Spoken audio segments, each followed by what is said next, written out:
Assalamualaikum warahmatullahi wabarakatuh.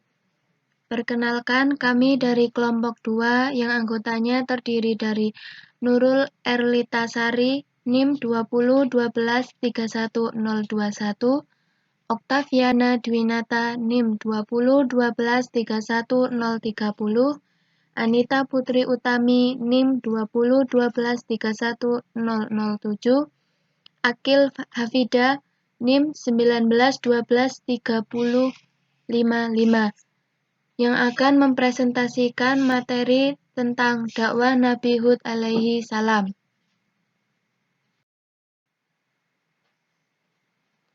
Yang pertama, saya akan menjelaskan tentang biografi Nabi Hud alaihi salam.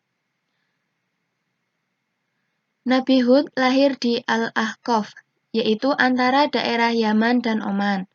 Menurut Ibnu Jarir, nama Nabi Hud ialah Hud bin Abdullah bin Rabbah bin Al-Jarud bin Ad bin Aus bin Iram bin Sam bin Nuh. Beliau merupakan keturunan dari suku Ad. Beliau merupakan putra Abdullah bin Ribah bin Syam bin Nuh. Beliau juga merupakan salah satu nabi dari 4 nabi yang berasal dari bangsa Arab, yaitu Hud, Salih, Syuaib, dan Muhammad.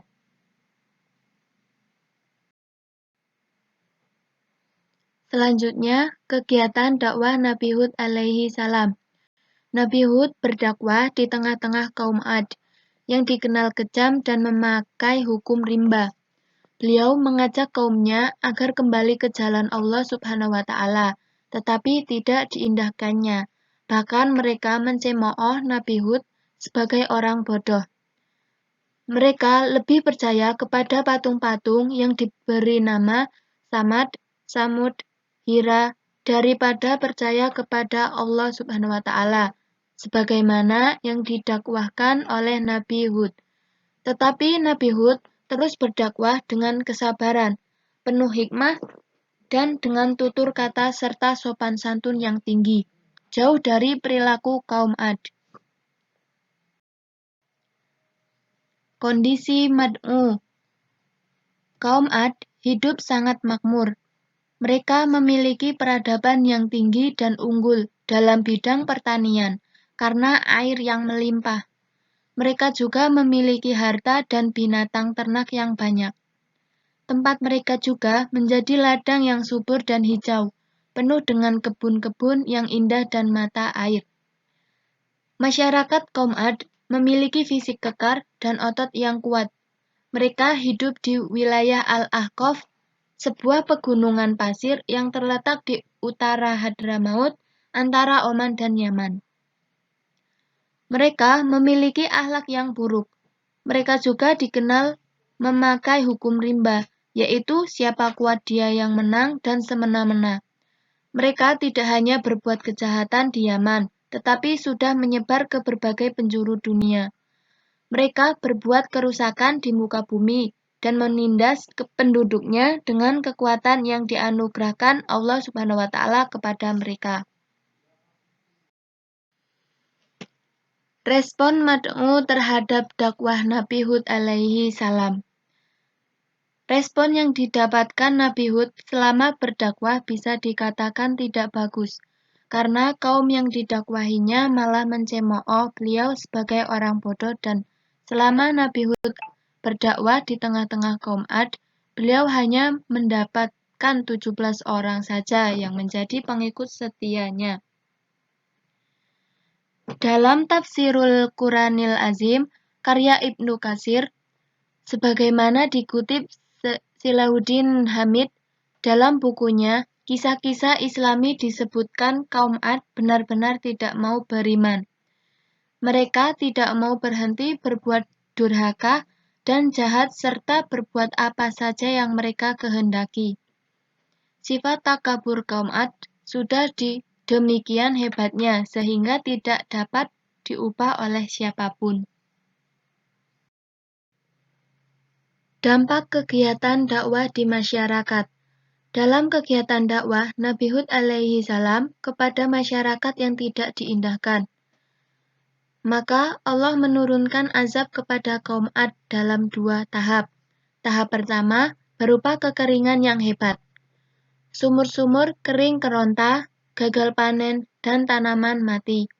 Saat itu Hud memperingatkan agar mereka segera bertobat. Hanya dengan bertobat dan kembali ke jalannya, kekeringan akan segera berakhir. Tetapi mereka tidak mau mengindahkan ajakan Hud. Lalu, Allah menurunkan azab yang kedua, berupa angin topan tornado yang memporak-porandakan semua bangunan yang ada. Angin topan selama 7 malam 8 hari memusnahkan kaum Ad yang congkak itu. Adapun Hud bersama 17 pengikut setianya diselamatkan oleh Allah atas bencana tersebut. Usai bencana, Hud hijrah ke Hadramaut sampai ia meninggal. Menurut sahabat Abu Hurairah, sebagaimana dikeluarkan oleh Imam Bukhari, Nabi Hud alaihi salam meninggal di usia 472 tahun. Ada 3 versi di mana Hud dimakamkan. Satu riwayat menyebutkan bahwa Hud dikebumikan di sebelah timur Hadramaut. Menurut Ali bin Abi Thalib, Hud dimakamkan di Bukit Pasir Merah yang masih masuk di wilayah Hadramaut. Sedangkan menurut orang-orang Palestina, Hud dikuburkan di Palestina. Analisis kekurangan dan kelebihan kegiatan dakwah Nabi Hud alaihi salam. Kekurangan kegiatan dakwah Nabi Hud. Dalam penyampaian dakwah yang dilakukan oleh Nabi Hud, tidak ada kekurangannya. Kekurangan dalam dakwah yang dilakukan Nabi Hud terletak pada mad'unya sendiri. Kaum Ad tidak mau ikut ajakan Nabi Hud alaihi salam untuk beriman kepada Allah Subhanahu wa taala. Pemuka-pemuka yang kafir dari kaumnya berkata, "Sesungguhnya kami benar-benar memandang kamu dalam keadaan kurang akal. Dan sesungguhnya kami menganggap kamu termasuk orang-orang yang berdusta." Namun dengan sikap mad'unya yang seperti itu, Nabi Hud senantiasa tetap mengajak kaum Ad ke jalan yang benar. Kelebihan kegiatan dakwah Nabi Hud alaihi salam. Yang pertama, sabar dalam dakwahnya walaupun Nabi Hud dicaci oleh kaum Ad tidak mempunyai akal, namun Nabi Hud tidak menyerah untuk memberikan nasihat kepada kaumnya. Yang kedua, senantiasa mengingatkan nikmat Allah. Nabi Hud selalu mengingatkan mereka akan nikmat dan memberi petunjuk kepada mereka agar nikmat tersebut dijadikan sebagai sarana bagi mereka untuk taat kepada Tuhannya yang telah menciptakan mereka. Hal ini disebutkan oleh Allah Subhanahu wa taala dalam ayat yang lain melalui firman-Nya. Bismillahirrahmanirrahim. Wadhkuru idza ja'alakum khulafa'a min ba'di qaumi Nuhin wa zadakum fil khalqi bastatan fadhkuru Allahi la'allakum tuflihun.